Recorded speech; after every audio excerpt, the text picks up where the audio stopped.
So allow me to introduce Ollie Nicholas playing George McFly and Cory English playing the iconic Doc Brown. Go and take a seat, my friends. Sit down, make yourselves comfortable. No DeLoreans here, I'm afraid. Isn't this nice? Nice and comfy sofas. How are you guys doing? Welcome, welcome, welcome. Have you been to MCM before? Never. Ollie's a big fan. He's been here at every one. Haven't you? No, I've not been. I would love to have been before, but this is my first one. I'm having a great time so far, but yeah. This is one of the things we're going to touch on later, Ollie. You see, I've done research. I don't just throw these panels together, folks. And I know that you're quite the nerd, but we'll come back to this in just a bit. So guys, I think it's important. I did announce it as you guys came on, but obviously I'd love you guys to introduce yourselves to our wonderful audience and to tell them who it is that you play in this incredible show. Yeah? Oh, so polite. Please, after you. So my name is Cory English. I feel so short down here, so I'm just going to stand. My name is Cory English, and I play Doc Brown in the West End production of Back to the Future, which is an amazing show, and I'm so happy to be a part of, and I'm proud too. Okay. Hello, my name is Oliver Nicholas. I play George McFly in the West End production of Back to the Future musical, and I'm also, thank you, also very proud to be a part of. It's a fantastic show. I mean, it's such a popular film, and clearly, I think there's some fans of the original in, and the smiles on some of the faces in the audience while that trailer was playing, I think it already ignited the passion for so many people. I mean, the first thing we have to talk about is this is one of the most spectacular films of all time, and the stage show is just incredible. How did you guys end up discovering that there was an opportunity to come and join the cast for this kind of show? Why don't we start with you? For me, I just went to go watch my buddy Roger Bart, who was playing Doc Brown at the time. Roger and I were good friends. We did Young Frankenstein together on a tour in America, and we did Broadway together. So I just came to see my buddy do his great stuff on the West End stage. And then I had another buddy sitting next to me. He went, "Cory, I think you could play that part." I said, "No, I'm too short. They're never going to go for a short Doc." But you do have to be a certain height to get in the car, so that was in my favor. So a few months later, Roger said he was needed some time off, and so I got called in for an audition, and bada bing. And here you are. Yeah. And it's brought you all the way from the West End to the East End to this stage here. You've truly made it, I'd say. Thank you. Now, Ollie, let's also come over to you, because I believe from one of the interviews I saw that you went and watched it, and you went, well, this is amazing. Yeah, so but before I'd seen it, I had a lot of friends who were in musical theatre industry, and they were all like, separately being like, "You'd be really good as George McFly." And I kept being like, why is everyone telling me I'd be good as this nerd? This is weird. No, I'm joking. I love it. And then my agent called me and was like, I don't normally do musical theatre, but she called me and said, like, this would be a really good role for you. Do you want to have a go at it? And I was like, yeah. And then, like, a week later, I think I got the role. It was a very quick turnaround. It was great. And then I went to see it, and the whole time I was like, my God, this is incredible. I mean, it really is. From all the previews, even that trailer alone made me so excited to go and see it, and obviously to see your wonderful performances in it. But the first thing I'd like to ask, and I'm sure a lot of people are wondering, this film is so lodged in the pop culture zeitgeist. So when you're trying to do this on stage, are you having to remain really faithful to what people already know to help keep them on board? Or do you try and add your own spin to maybe your own personal performances, to like some of the direction? What can you tell us about that? Well, the original creators of the film created the musical. Yes. So with that in mind, we're ahead of the game already. So they laid out all the groundwork for us. So we just got to show up for work, honestly. Now, Christopher Lloyd, my hero, an icon, I have to give tribute to him in my performance. But also Roger Bart came up with a lot of great stuff as well. So then here comes Cory English. Who? Cory English. And so I'm going to give tribute to Roger and Christopher Lloyd and Bob Gale, the creator of Back to the Future, who said he's the original Doc Brown. Christopher Lloyd, what? No, I am Doc Brown. That's what he said to me. So to give... It must be amazing to hear that. I know. And he wears all of like Doc Brown shirts. He wears all of that. It's fantastic. So with all that in mind, then I have to do it 8 times a week singing and dancing. Christopher Lloyd did not have to sing and dance 8 times a week. So that is in my favor, because that's my bread and butter. That's what I do for a living. So there is my spin on it when it comes to all of that. But I was certainly inspired by all of those wonderful people and creators. Your culmination of all of these sort of coming together so that people have the ultimate Doc Brown experience. Yeah, and I've taken something from each one of them, the best bits, and then the ones that didn't work for me.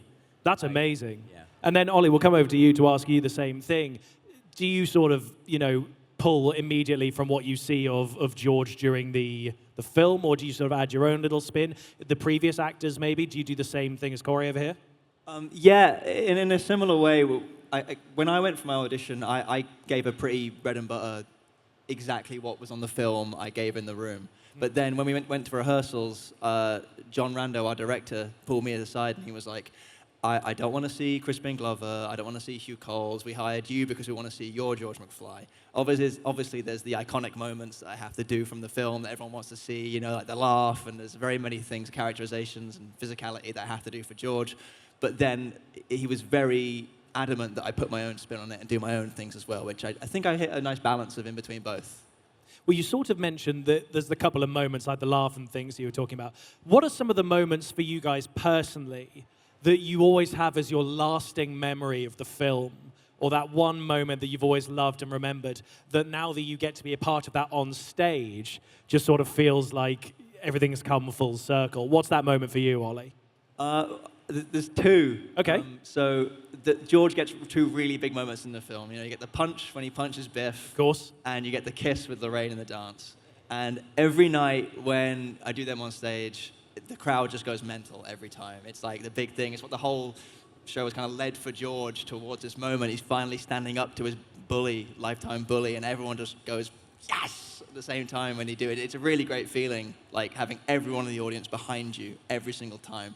And with the kiss, finally being able to, he starts to walk away, he gets down again, and then he picks himself up and asserts himself and does this amazing kiss with Lorraine, and the audience, again, just go mental, and they love it. Because George is one of the most fascinating characters in that, because I know it sort of revolves around Doc and Marty, but the reality is George has the most enormous character arc throughout the whole film, because obviously he starts as this quite meek father, and then you go back and you see him in the past, and you sort of got to evolve your performance the whole way through. So is that quite a challenge? Because you have to really alter it. And what's the trick to keeping that noticeable but subtle? Yeah, that's another big thing that John, our director, brought up in rehearsals. He was like, the emotional arc of the story comes from George. He has to be the heart of the show because George is the one who changes the most from the beginning to the end. And you're right, there is a distinct change that goes on, and I think it's really important. The first scene we see George in 1980, when he's a bit of a loser, he's not got anything, he's getting bullied still by the same bully 30 years later at work. It's really important to me, and I think to the story, that I really hammer home everything that needs to be said in that first scene, because you only get it once. George you have to see what is at stake. If George doesn't change, that is what he's going to be stuck as for the rest of his life.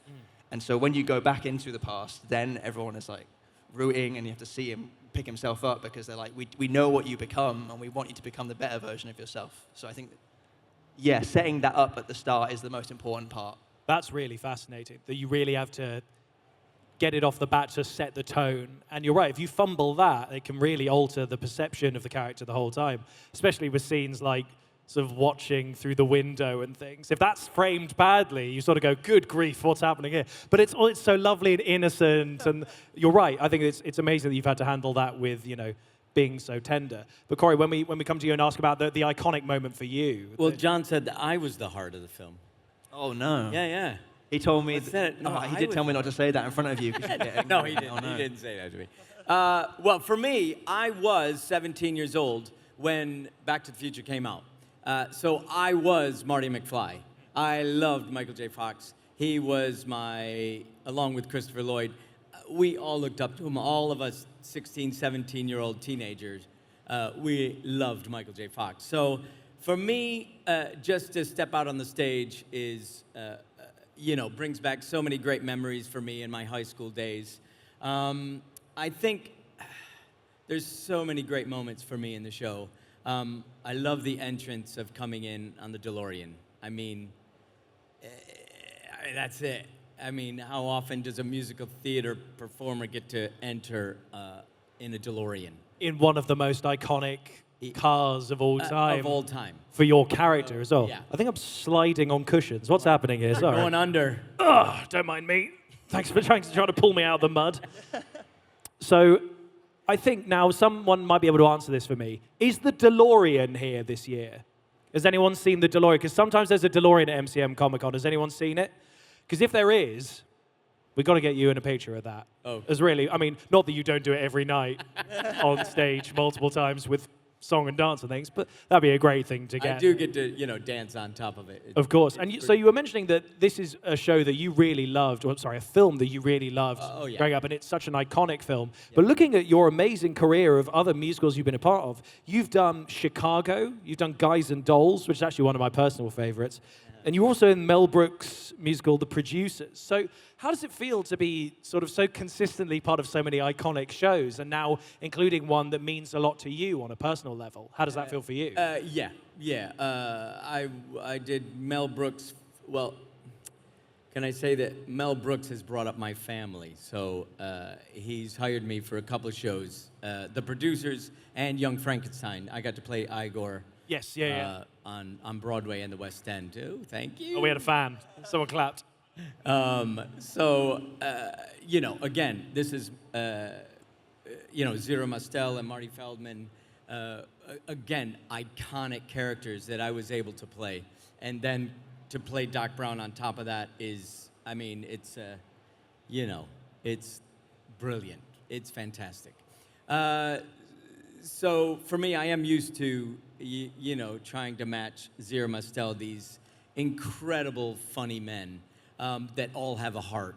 And that's what's so great about playing these parts. I feel very honored.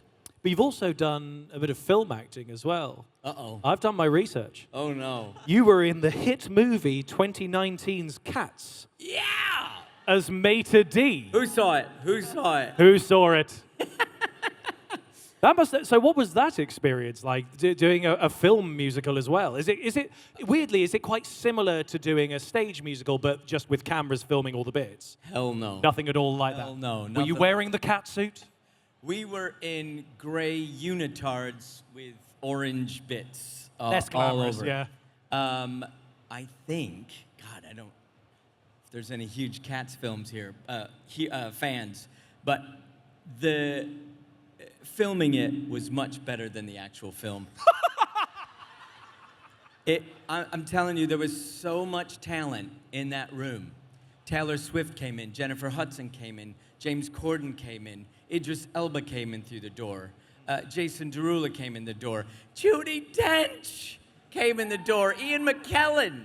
So honestly, to watch these people and to just sit and chat was incredible. One of my favorite stories was that some of the cats had earpieces, and there was one day, it was like a podcast where we could hear Dame Judy and Sir Ian talking about the old times. And it was like a private podcast for us. And you could see just about 15 of us just like sitting like this, not paying attention to anything else, just listening to them chat. It was incredible. That's kind of how I want to fall asleep every night, I think. Yeah. Listening to a private podcast of those two. It was wild. But then, on top of that, we're about to come to your career in a second. Don't think you're safe from this, Ollie. So, you also, the last thing we're going to talk about is you've also done voice acting. You do the Great Raven in Hilda. Is that right? You're looking at me. I'm talking to you here, Cory. The Great Raven? Oh, God, yeah, and Hilda. Oh, you didn't even know you'd done it. Yeah. Okay. Sorry, Hilda, yeah. Yeah. I got to play the... And so... That was 2 seasons? So across what I've just mentioned, I throw this together well. You've done stage acting, screen acting, and now voice acting all as well. You're basically the whole package of these things. How do you find the difference between acting for those different things? There are certain techniques for each one. and it's good to go. It's good to have balance to go in between each one, so it doesn't become too monotonous. I think the voice acting in the cartoons that I've done have been the most creative, and the way we've recorded them was like a radio play. Yes. So it was really fun to bounce off your fellow actors. Yeah, that's where good. It is pretty. It's amazing how distinct they are, and it's so amazing that as an actor you get to explore all of those. My performance of Doc Brown, if I did that in front of a screen, yeah, I'd be fired. I'd be fired because it's pretty large. That's one of the differences between stage and screen, isn't it? Yeah. Screen, everything has to be quite small, but on a stage, it's like everything has to be very, Complete. No, not well. No, let's not do That was lovely. Well, thank you. That's very sweet and hopefully flattering of you. But now it's your turn. We're going to talk about you. So actually, you did mention earlier that musical theatre wasn't really sort of your thing. You were a Shakespeare boy at drama school. Yes. See, I told you I've done my research. So what is it about Shakespeare that so attracted you, and what made you think you'd never really do musicals? Honestly, when I was younger, I did do musical theatre, like when I was much younger. But then I think I kind of fell into Shakespeare more because I was like, I think I'm comparatively better at acting than I am at singing and dancing. Oh, come. Yes. Well, if you haven't seen me dance in the show, you would probably agree. Shakespeare, I feel like that there's a certain challenge with it that comes with getting the story across, making people laugh, making them have a fantastic time when not necessarily everyone in the audience understands everything you're saying. True. Like when I was in training, I did Malvolio in 12th Night, and it's a very, very funny. I loved it. I had a really great time. It's very physical, very like George, in many ways, I think. But getting everything in the story across to an audience that, like I said, might not necessarily understand everything, but them really being engaged, there's something quite special about that, I think. And this is actually your first job out of drama school. This is, yeah, it's my first proper gig. Isn't that incredible? Getting to play George McFly straight out of drama school. So that for you must feel, do you have a lot of very envious friends from your class? Yeah. Well, I just fortunately very much look like Crispin Glover, so I got in the room for it. And then I fell into the room, dropped all my stuff on the floor, and they went, "Oh, hello. This guy could definitely play George." Yeah. He's got what it takes. I walked in and went, "Oh, sorry, I'm in the wrong room." Okay. I mean, this is what I want to hear, because it's great. Obviously, we have to talk about the show, and that's the important thing. But it is really important to sort of establish your guys' histories throughout all these things. And again, Ollie, we're back onto you. I mentioned at the top of the show, topical, that you are self-proclaimed quite a nerdy chap. Please don't quiz me. I'm not going to quiz you. No, don't worry. Name every Fellowship of the Ring member. No, nothing like that. It's more that, obviously, the character of George is sort of quite a geeky character. So I'm assuming that some of your passion has to inform on that character as well. Oh, yeah. I would say it's much easier to be geeky and nerdy nowadays. It's quite cool. It's chic now, yeah, isn't it? Yeah. You know, geek chic is very in. But so having that same passion, but without maybe the support that you would have had nowadays. I remember being at school, because nowadays watching things like anime is incredibly cool. You walk around MCM, everything's an anime booth. Where were you lot when I was at school? It wasn't cool when I was 13. I had to live through it. You don't know what we went through, man. That's kind of what it feels like. But you're right, now it's very chic. You're according to the things I've read, a big sci-fi nerd? Yeah, I kind of grew up on Star Wars and Back to the Future. I was shown these stuff by my dad when I was quite young. I was shown all these things and be like, this is what's cool. Watch this stuff. It's fun. And so I really loved that from quite a young age. When I got the call to say that I had my final round audition for George McFly, I had to pause the Star Wars Dungeons & Dragons game that I was playing with my friends to pick up the phone and tell my agent that I could do it. If that did, you should have said that over the phone, and they'll go, "Oh, you're hired." Sorry, no, forget the auditioning. That's perfect. That's the kind of thing we need. And like we said, it does inform on his personality, but I imagine for you, it really allows you to lend some authenticity behind the character as well. Yeah. I mean, he loves what he's doing, but well, I also went to a very sporty school when I was younger. A lot of sport was the cool thing, and being an actor into sci-fi wasn't the cool thing. So I can very much relate to a lot of the times where he's like, oh yeah, well that's just how it is. I'm not cool, that's fine. Like, he's very okay with the fact that he's not ever going to be cool in his eyes. He's like, well, yeah, people put me down because I like science fiction, and that's just kind of how it is. Well, the next question I have to ask as a result is, George gets beaten up a lot in this film, not only in the film but in the show. Is that quite tough during rehearsals? Do you come off stage going, oh, good God? It depends. We have a very lovely fight captain who we had Cameron last year, who was first cover George, and this year we have Sarah and Georgia, who are in the show, and every other day we do a fight call at work, so they'll make sure that we're all safe and doing everything that we're supposed to be doing and not hitting each other properly. That doesn't mean every time they get it right. Sometimes I'll get a knock on the head and I'll be like, ow, that was a bit harder than usual. Or when he does the, oh, McFly, your shoe's untied, and I hit. And I will get it in the nose, but you know, that's fine. I'll get him back Just later. enough to make the eyes water a bit. Yeah, just a little bit. I'm like, oh, funny one, Beth, yeah. Okay, great. Well, I mean, it's so great that you get to play the part, and you do seem like a very wonderful guy who can lend that to George as well. So I'm sure everyone's very, very excited to see that. I'd like to talk about some of the musical numbers with both of you that are in this. Do you guys have any personal favorites from the show? I mean, obviously, Power of Love, we saw during this, the iconic theme tune is the kind of thing that runs out the whole show. But which of the songs that really, really get you throughout this whole show? Time to muse upon it. Gosh. I mean, I love Johnny Be Good. I mean, when that was in the film, when that came in the film. That's iconic. That was the film for me. That was the music of the film. I just loved it. But I have to say, I love my own songs in the show. That opening number for me, it works. So I grew up as a dancer. Earlier in my career, I was a dancer. And I was the one dancing behind the lead. And so now to have a group of people behind me and performing and looking over, it's captain now. a lot of fun. It's a lot of fun. And then John Rando, our director, said, for the top of the second act, 21st Century, I want you to be a rock star. Now, I've never been asked to be a rock star, and certainly now in my short, fat character man days, to be asked to be a rock star, I'll jump on that. So I have gone full force into my 55-year-old rock star. I think that's what every 55-year-old wants on some level, isn't it? Yeah, that's what we like to see.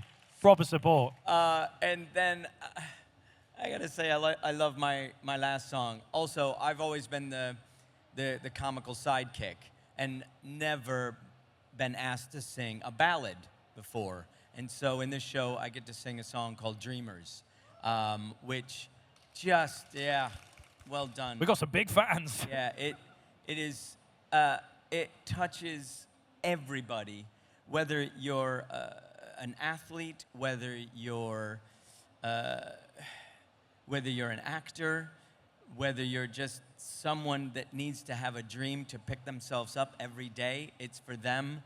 It really changes night to night who is in the audience. And I have one moment during that song where I look at the front row, and if I see a young kid just looking up and the eyes are big, it's their song that night, you know, and it changes night to night who that song is going to be for. And I enjoy it so much. That's amazing. Yeah. Ollie, what about yourself? Do you have anything as no pressure? Do you have anything as deep and motivational as that? That's really sweet. The song for someone else. No, my favorite song is my song. My song's the best one. No, Put Your Mind to It that I do with Marty is my favorite song. It's when he teaches me to be cool, and it's very fun to do because I get to start off not cool, then eventually get a bit cooler. Not much cooler, but a bit cooler. The payoff at the end with Biff as well must be the most satisfying part of your journey. Does it still feel good to you every night as well when you get to do that moment? Yeah, it's really good. It's great because there's the score behind me, like building up to it. Then there's me going, put your mind to it, like building up, and then it's really great. Oh God, it's really great. I'll add one thing on the music. Our musicians that are in the pit, there's 14 of them down there. And usually when you do a musical theater show, there'll be one genre, and it'll be usually musical theater, Sure. or it'll be rock. It will be just the one. These guys get to play the score of Back to the Future from the film. They get to play 50s music. They get to play 80s music, and they get musical theater. So they really enjoy playing, the score every night because They get to go on a it's such sonic balance. journey, yeah. Yeah, and you get to mix it up of all the genres. So it's I suppose they in a are way great at it. it's literal time travel, isn't it? But from the musical point of view. God, it all comes together, see? You guys didn't just throw this show together. I think this is so exciting. And I mean, clearly from some of the people who are here at the front who've been cheering every time, there are some major fans of this. And I think beyond just people who are big fans of the original, I think it's so wonderful that you guys are also such big fans of it, because I think you can tell by even the way you're talking about it and from the previews that we get to see, like everyone brings such a passion to this. And the director, I'm assuming, is also, all the direction you've had, I'm assuming, comes from the exact same place of passion. Is that right? Yeah? Yeah, absolutely. Well, that's kind of all you can really ask for, isn't it? Is just a team of people where from the ground up, it's just effervescent with its love for the kind of property. You know what I mean? It all started with Bob Gale, and then everyone he surrounded himself with was someone who was passionate about the film, loved the film, and he trusted who could create this thing for him and with him. And so I think, yeah, everyone who has anything to do with it is very passionate and loves it. Yeah. I don't know if everybody knows this, but before Bob Gale took this to the public, he took his fan base and he invited all of the fans, not all of the fans, a major portion of the fans of the film, and he showed them his idea for the musical. And he said to them after the workshop performance, "Are you offended by any of this?" And all of the fans said, "No, we love it." And so that's when Bob said, "Okay, I'll move forward." And he really cares about the followers of the film and wouldn't want to ruin it for all the fans. Well, it's one of the most iconic movies of all time. And so I think it had to be handled with immense care. And by the sounds of it, like I said, from the ground up, everyone has. And even the audience are really, really passionate about it. I think it's just so exciting. And I want to talk a little bit about the staging. Because obviously, from the preview, we get to see some of the amazing, iconic scenery, some of the stuff, diners, DeLoreans, and dances. Oh, 3Ds. I'm good at this. Sometimes I forget. But it must be really exciting to feel like you're in the movie. But, I mean, obviously, for you, the DeLorean, is that still exciting every time you get into it? Yeah. So the last 20 minutes of the show, I feel like a musical theater action adventure star. Which, again, my stature and age wouldn't expect me to be a musical theater action adventure star. But I get to climb the clock tower, the car that might do something at the end of the show. I really feel like I'm in a film. The way all of the state-of-the-art tech is there, and I'm literally just the last bit of all of the action, because the crew are so busy. They are doing all of the work, and I'm just the last piece of the puzzle. And it's so much fun. As tired as I am at the end of the night, I know that the crew, the tech, the sets, the staging is doing all of the work for me. I just have to sing my lines and say hit the right Say them and mark. say them well. And don't stand on the flame. That's probably the most key one, yeah, health and safety. Ollie, what about yourself? Like, do you have a particular set where you look at it and just go, this is so exciting to be here? Yeah, I don't get to go in the DeLorean. No, I'm Very aware, sad. yeah. I have been in it, but not on stage. I love the tree that I sit in at one point. You could? Okay, It's yeah. wild, because it's like this huge tree just flies in, and I get to sit on it, and only one on the stage. It's very fun. I get to fall off it. It's fun. Yeah. Mostly the tree. Yeah. Tree DeLorean. I like nature. Good. This is always healthy. How very peaceful of you. Actually, I'd like to know, because you sort of mentioned this, that the crew, for instance, have a lot to do, and by the end of the show, you're pretty exhausted. What are some of the challenges of doing a show like this? Because obviously it's still iconic and it's amazing, and a lot of work has to go into it, and I'm sure logistically that's quite a challenge. But for you as actors, what is some of the toughest parts that maybe people don't think about, that you guys have to sort of make sure you're doing, or maybe exhaust yourself with? Maybe it's stunty, maybe it's, the fact that you're having to sing and dance for the whole show. Like, what's the biggest challenge for you as well? I mean, you're happy to do the challenge, don't get me wrong. You're in Back to the Future, the musical. Yeah, I think it's probably the stamina, of doing the show night after night, day after day, that stamina. 8 shows a week, did I hear you say? Well, some of us do. Oh. I do 6 at the moment. So. Okay. Yeah. Do you do 8, Ollie? I do, but I'm on a lot less than he is, so it's fair enough. Okay, good point. Okay. But still 6. That's still a lot.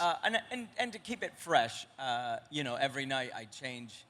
I don't change the line, but the way I say the line, I change it up every night. I keep it moment to moment, what I'm getting from the audience, how I feel that day. If I'm a little miserable, there might be a couple lines that come on a bit stronger. That must be cathartic. Yeah. To keep it fresh, and I think that's and physically eat the right things. I take my nap.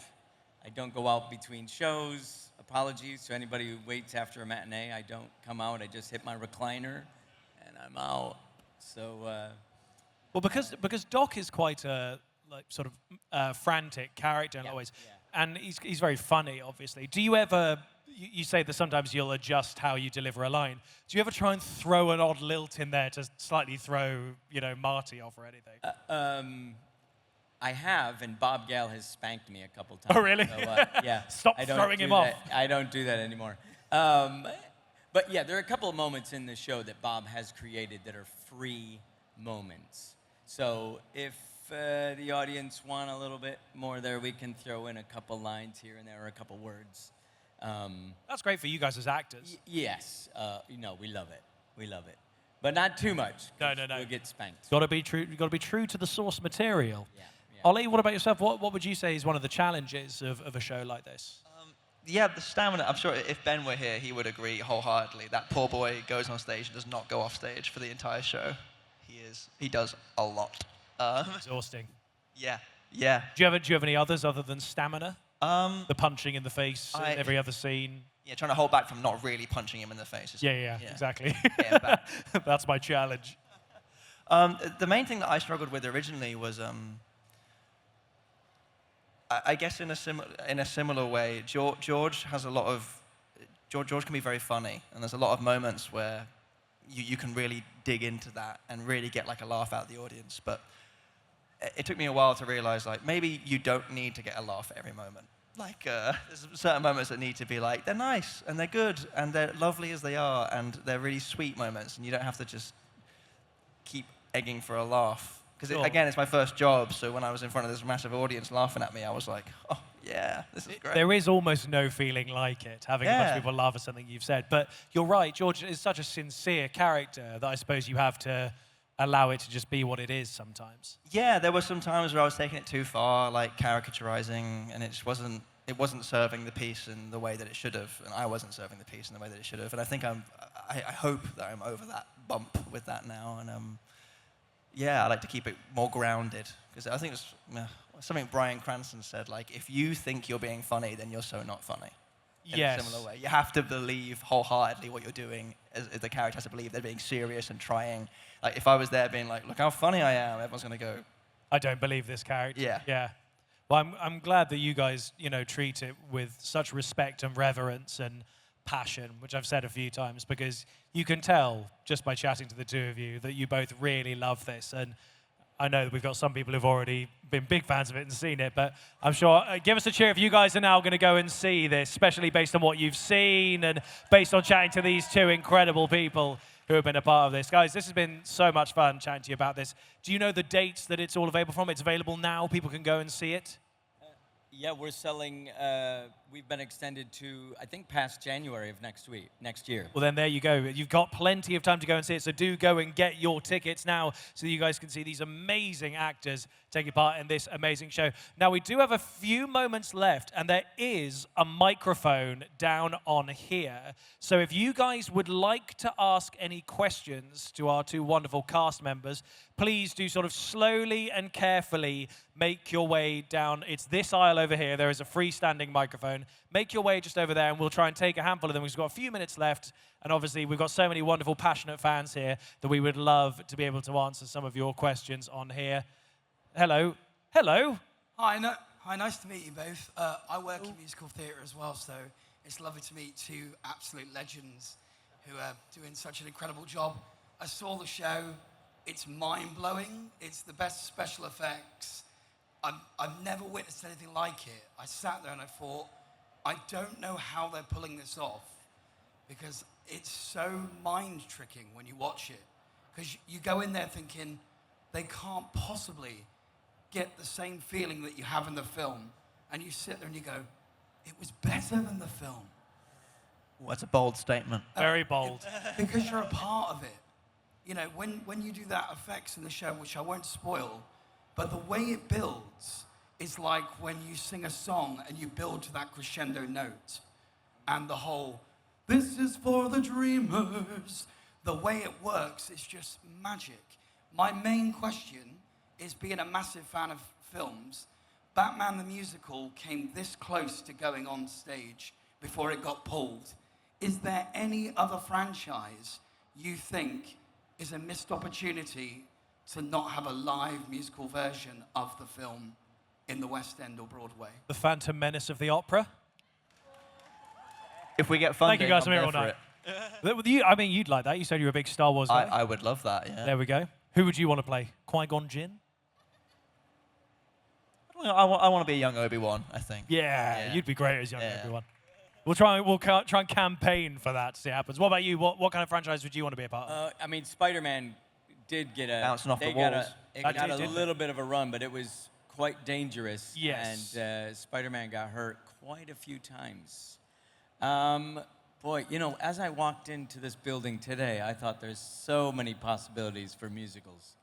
It's too many to... It is There's kind of a tough question because there are loads. Many opportunities. Oh, Aquaman underneath? What do you think? Oh, Underwater musical.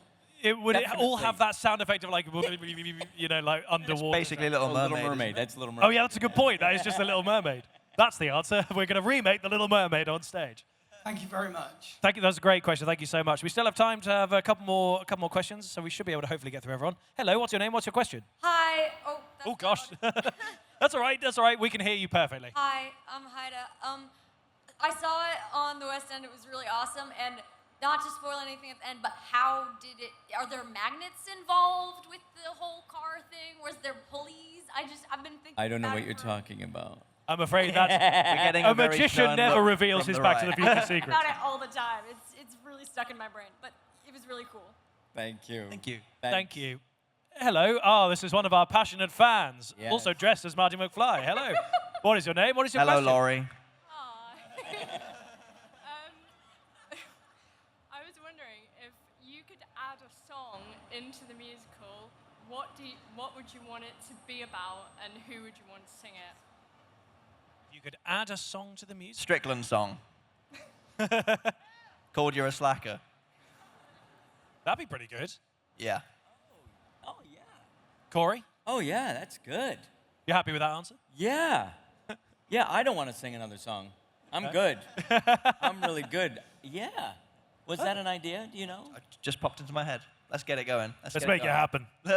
Right. Great question, though. Thank you so much. We still have enough time to hopefully get through everyone who's lined up. Hello, what is your name? What is your question? My name is Alex. Hi, Alex. Hey, my question is, what's the hardest line you've ever had to do? The hardest line? Yeah. The hardest line you've ever had to do? Ooh, got to think about What this. do I struggle I'll give you some waiting music.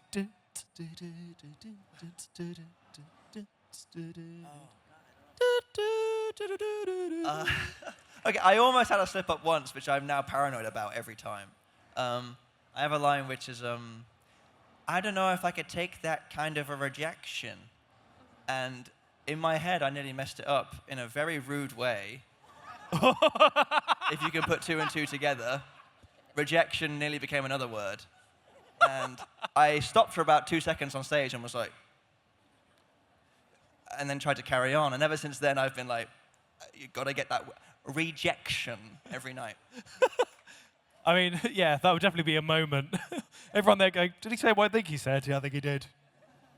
Cory? Any line that's kind of tough? Actually, I have a couple of lines explaining. This involves the fans, actually. Because sometimes they know my lines better than I do. So I have to run through the process of the hook hitting the cable and going into the flux capacitor. And if I don't get that right, and it's quite a long little speech monologue, there's 2 runs of that where it's not just the one line, but it's a paragraph. You've also got a lot of dates, haven't you? Yeah, That's a good point. Dates. A lot of dates. Oh, yeah, and the dates.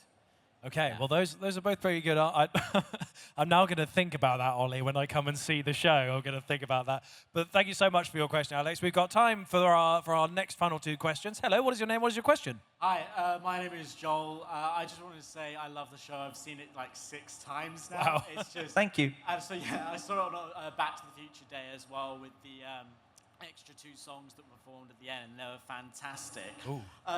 So my question, as someone who's like aspiring to be in the industry, what are and how do the rehearsals work? Because obviously you do matinee and evenings. In my head, I'm like, where do you get the time? Because it's every time it's ace, ace, ace. Where do you find the time to do the rehearsals, and how are they kind of conducted? That's my question. Well, you get a full 5 to 6 weeks rehearsal before you get into the show. And with this one, a lot of tech is involved. I had 6 days on stage to play, and they said, know all your lines before coming in, because you don't want to concern yourself about the lines, because there's so much to do technically. So I did that. But once you're up and running and you're doing it 8 times a week, it goes in. It goes in. So your rehearsal was mostly blocking? Yeah, I replaced Roger, so Right. it was all set up, and it was only me going into the show. Wow. So they just concentrated on me. Was that a lot of pressure? Yeah. Yeah, I imagine. A wonderful thing was the producers gave me the whole crew there at my beck and call on my first day rehearsal. Usually there's a couple stage managers and the resident director playing all the parts. But that day, I had about 20 crew. All my sound effects were there. All my props were there. The DeLorean was there. It was full on. And on your first day of rehearsal, to see all of that was overwhelming. But they really took care of me through that whole 2-week process. And Ollie, very quickly, was your rehearsal experience quite similar?